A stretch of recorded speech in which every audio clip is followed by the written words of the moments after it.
Tonight, we stand at a crossroads where history might pivot. The world's gaze is fixed on Washington and Tehran, hearts pounding, voices hushed, waiting. One question blazes through the panic, through the silent diplomacy, through the echoes of 20 years of conflict. Will America go to war with Iran? The words have echoed across the Atlantic. Unconditional surrender, said President Trump, a phrase that reverberates like a gauntlet, thrown a middle ground, no wiggle room. The world paused.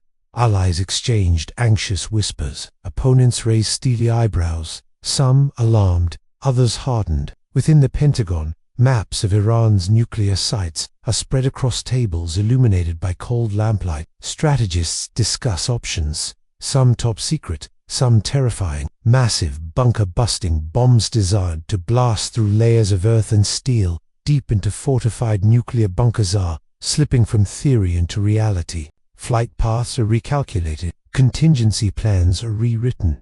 The question night and day, how long until decisions are made? How deep will these decisions mark the world? We have been here before, when the tanks rolled into Baghdad, when the drones struck from skies, when war became a status quo. The cost, lives irreversibly changed, cities scarred, generations reshaped. The phrase quid pro quo entered our lexicon. For every promise, a price. For every leap, a plunge. In memories we hold dear, we recall soldiers hugging children goodbye, thinking it's a 4-month tour. But tours become years. Tumbling rotors, ominous grey skies of smoke, Afghan villages, Iraqi crossroads, endless threat zones. We ask again, is it worth repeating? Do we risk hope on a new strike while the wounds from past campaigns have never healed? But perhaps the clearest voice isn't in halls of power. It's in our streets, our homes, our hearts. Mothers chanting no more war, veterans who carry memories heavier than medals, students who've never known peace. One father says, "My daughter was born the day we invaded Iraq. We promised safety. We got forever wars." Another warrior, wounded and haunted, whispers, "They say support the troops, but who supports them after?" A young activist adds, tears trembling at her voice, "We're not dystopia. We don't want death in headlines." Across polls, the collective sigh rises. Nearly 2/3 of Americans say, "Not again."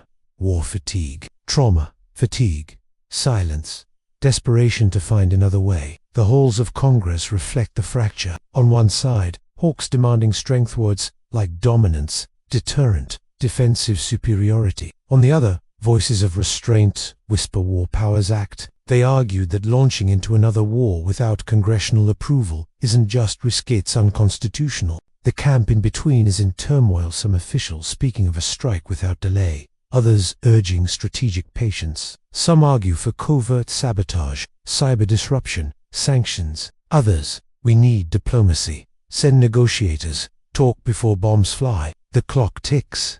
Will tomorrow's vote determine war, or will delay carry us to another ignition?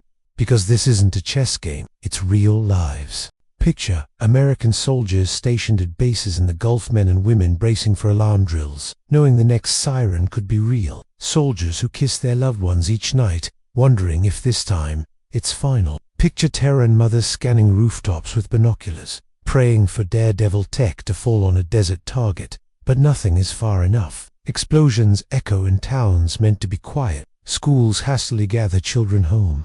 At night, babies hide under blankets as elders say prayer. Can you imagine? An 8-year-old American lacrosse player practicing penalties, then stopping mid-kick, hearing thunder overhead. Or an Iranian schoolgirl doing algebra. Then, her teacher muffles breath. Go down now. That's how war arrives, not as a headline, but a memory forever etched in tears. From a purely strategic angle, a US strike could hit hard. It could delay Iran's atomic ambitions, maybe dismantle, drop nuclear sites deeper underground, destroy bunker levels. But here's the catch.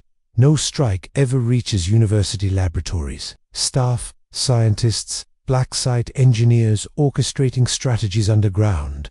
You destroy iron, not ideology. You scrap centrifuges, not conviction. Iran may have other secret facilities, bunkers yet undiscovered. Their network extends through proxies who don't hesitate nor sleep. So while you may set them back, you never reset peace. Retaliation isn't conditional, it's guaranteed. Why? Because because pride burns hotter than uranium. Missiles will come from Lebanon, Syria, Yemen, and war's dominoes don't stop. And the ripple effects, they're not confined to the battlefield. Imagine the Strait of Hormuz sealed off, a corridor for a fifth of the world's oil severed. Prices spike, inflation surges, grocery shelves shrink. Families across continents feel the pinch. Allied nations scramble for refuge. Europe debates sanctions again. China already facing trade disruption ramps up demands. Russia watches from the side, waiting. The global economy, still shaky, doesn't just stumble, it rolls violently. We'd see migrant surges. We'd see resources contested like water in drought. And remind yourself, this lasts years, not months. But amid the fear, there's possibility if we choose it. Diplomacy doesn't carry headlines like missiles do, but it saves futures in ways bombs never will. Peace isn't passive, it's proactive. What if war economists started preparing job programs for veterans instead of base expansions? What if intelligence dollars prioritized talks over troop movements? What if negotiators had courage rather than bombs? Iran isn't a monolith. It's a country of mothers, poets, doctors who quietly suffer as much as anyone else. The power of words, ceasefire, sanction relief, back channel could steer us from yesterday's might to tomorrow's right. So here we stand, not at the start of war, but at a threshold. The next move matters. The next speech matters. The next order matters. Because once you launch bombs, you don't also launch peace. You can't say pause in active conflict. You're just a keypad away from irreversible rupture. In the coming weeks, that phone may ring. A call from the president to the Joint Chiefs, from Tehran to Algiers, from a diplomat in Vienna. One word from one person, one decision, a do-or-die moment. War isn't just a political concept, it's a human reckoning. We're refaced with a question that demands more than strategy. Will we choose war or try harder for peace? Because the difference isn't just military, it's emotional, generational, spiritual. We've followed the speeches, we've heard the polls, we've watched the maps. Now we ask ourselves, if this goes to war, what will we become? What will we lose beyond the battlefield? Your voice, your belief, it matters. What do you want to happen? Should America risk it all and strike, or double down on diplomacy even, if it's harder, slower, quieter? Share your thoughts in the comments. Join this story with heart. Like, subscribe, hit notifications so you're here as history unfolds through war or through peace. Because sometimes the greatest decision isn't whether to hitch our fate to a bomb, but whether to trust ourselves to do better.